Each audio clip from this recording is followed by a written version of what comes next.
जैसा कि आप सभी को पता है, हर कंपनी जो अपना बिजनेस करती है उसमें दो टाइप होते हैं। कंपनी इनकम ज़्यादा कमाए, कंपनी खर्चे कम करे। समस्या कैसी है? अभी कुछ स्टॉक हम लेके आए हैं, इन कंपनियों के खर्चे बढ़ रहे हैं, तो कंपनी के खर्चे बढ़ रहे हैं। तो इस केस में कंपनी के पास दो ऑप्शन होंगे। कंपनी जो सर्विस या फिर जो बिजनेस दे रही होंगी, कंपनी को रेट बढ़ाने पड़ेंगे। और कंपनी अगर कोई भी हो, वो अगर अपनी चीज़ों के रेट बढ़ाती है तो ऑटोमेटिकली उसका बिजनेस कम हो जाता है, और बिजनेस कम हुआ ऑटोमेटिकली उसका प्रॉफिट कम हो जाता है। ये एक समस्या है। दूसरा, अगर कंपनी खर्चों को कम करेगी तो कंपनी का बिजनेस थोड़ा वीक काम करने लगेगा। वो केस में भी कंपनी को तकलीफ होंगी, और कंपनी तकलीफ होंगी तो कंपनी वैसे ही प्रॉफिट में नहीं आने वाली।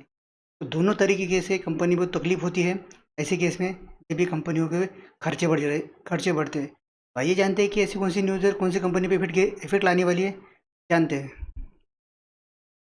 जैसा कि आप देख पा रहे होंगे, the price of aviation turbine fuel, विमानों को लगने वाला जो फ्यूल है उसका इस साल में 10वीं बार उनका रेट हाइक हुए हैं। वॉज हाइक बाय 6,128 पर पर किलो लीटर, 6,128 रुपये। 5.29% कंपनी के जो रेट बढ़े हैं। 1,23,039 रुपये पर किलो लीटर से 123 रुपये पर लीटर।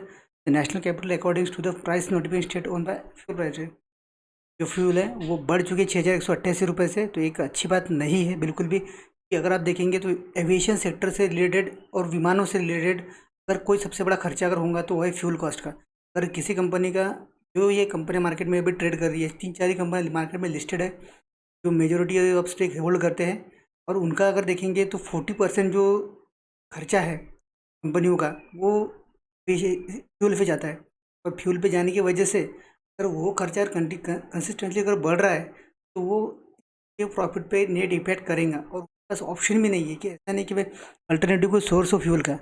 ऐसा जैसा किसी चीज़ का अगर अल्टरनेटिव सोर्स हो तो वो आदमी उसको यूज़ भी कर सकता है, पर यहाँ समस्या ऐसा है कि खर्चा कम करने के लिए अल्टरनेटिव सोर्स भी अवेलेबल नहीं है। तो एक समस्या है इन कंपनियों के लिए।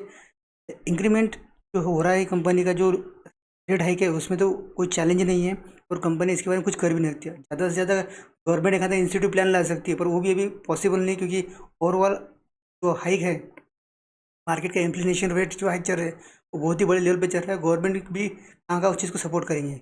ओवरऑल देखा जाए तो ये जो है, ये कंपनियों के लिए एक समस्या बढ़ के आगे आने वाले समय में आपको बढ़ते हुए दिखेगा। और ये जो है, जो चीज़ है, मेन मेन जो है रीज़न आपको सभी को पता है, क्रूड ऑयल कंटिन्यूसली ग्रिप कर रहा है मार्केट में। इंटरनेशनल मार्केट में क्रूड ऑयल के प्राइस कंटिन्यूसली इसी रफ्तार से अगर बढ़ रहे हैं तो कोई कुछ नहीं करता। अगर सोमवार की बात करेंगे तो $100 पे ब्रेंट क्रूड चल रहा था।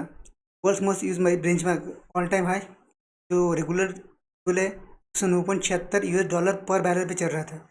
तो इस तो कोई ये नहीं था कि ये जो रेट इंक्रीज होने वाले वो तो होंगे ही। और दूसरा बड़ा इसमें रोल इम्पैक्ट कर रहे हैं अभी यूएस फेडरेशन हाइक के बाद में इन्फ्लेशन, डॉलर वीक होना, सॉरी डॉलर मजबूत होना, रुपीज़ वीक होना। तो ये सब ओवरऑल जो है कंपनी को तकलीफ देने वाले आइटम बढ़ रहे हैं। इन कंपनियों का जो खर्चा है वो ₹49 पर लीटर के हिसाब से बढ़ रहा है। 55% के आसपास कंपनी के खर्चे कंटिन्यूसली बढ़ रहे हैं। तो ओवरऑल देखा जाए तो आने वाले समय में कंपनी जो है प्रॉफिट कम गेन करेंगी, तो आप उसके लिए प्रिपेयर रहना, बाद में आपको पता ना चले। देखते हैं कि इसका इम्पैक्ट कौन सी कंपनी पर गिर सकता है। सबसे पहले कंपनी इंटरग्लोब एविएशन, इंडिगो के नाम से भी जाना जाता है। एविएशन सेक्टर में अच्छी खासी फंडामेंटली मजबूत कंपनी में से कंपनी 1643 पे ट्रेड कर रही है। आज 5.5% गिर गई है। वैसे तो मार्केट का प्रेशर है, उसकी वजह से तो गिरना कोई नई बात नहीं है कि अचानक से क्यों गिरी। मार्केट का प्रेशर ही उतना है कि कंपनी गिरेंगी, और उसमें ये जो नया आइटम ला लिया उन्होंने रेट हाइक का, तो इसकी वजह से ये कंपनी को फटके बढ़ने का ऑप्शन ही नहीं है कंपनियों के लिए। तो ये जो गिरावट है ये शायद आने वाले समय में और आपको दिख सकती है। अगर आप स्पाइस जेट का भी देखेंगे तो वो भी आज करीब 5% के आसपास गिर चुका है। स्पाइस जेट भी आपको पता है, जेट एयरवेज। उसके बाद में स्पाइस जेट भी आप देख लेते हैं। स्पाइस जेट भी आज करीब 6.25% गिर चुका है। ओवरऑल तीनों जो बड़ी कंपनियां हैं जिसको हमने कवर करा, तीनों कंपनियां आज 5% गिर चुकी है। उसके पीछे सेम रीज़न है, कोई नया रीज़न नहीं है। Fuel price hike, fuel price एक मेजोरिटी खर्चा है, और ये जो खर्चा है इसको कोई भी ऑप्शन नहीं रहने की वजह से इनको मजबूरी में ये खर्चा करना ही है। और इसमें कंपनियों का जो प्रॉफिट है वो आपको आने वाले समय में शायद आपको कम दिखे।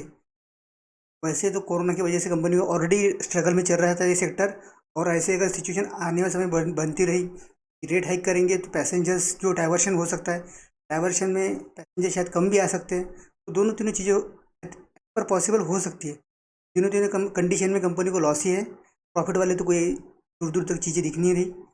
देखते हैं, अगर आपके पास शेयर है तो आप थोड़ा ऑप्शन ही नहीं, आपको होल्ड ही करना है। अगर आपको नई इन्वेस्टमेंट करना है तो थोड़ा वेट एंड वॉच करके इन्वेस्टमेंट कीजिए। ये तो सही टाइम नहीं लग रहा है इन्वेस्टमेंट करने का।